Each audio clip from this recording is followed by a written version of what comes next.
Hi friends, good evening all. ఎలా ఉన్నారా? బాగున్నారా? నేను కూడా బాగున్నాను.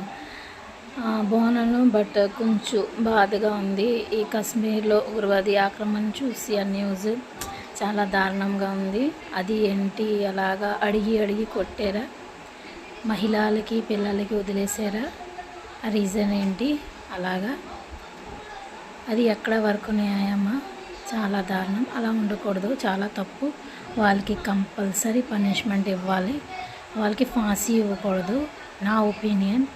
వాళ్ళకి ఎండలో కట్టేసి మొత్తం బట్టలు తీసి రెడ్ చిల్లీ పౌడర్ మొత్తం బాడీలో పౌడర్ లెక్క పెట్టాలి. అప్పుడు తెలుస్తుంది బాధ ఏంటి. ఇది నా ఒపీనియన్. అదా రైటా రాంగ్ నాకు తెలియదు. నా మనసులో వచ్చింది, నేను చెప్పాను. రాంగ్ ఉంటే క్షమించండి. ఇది నా ఒపీనియన్. Thank you.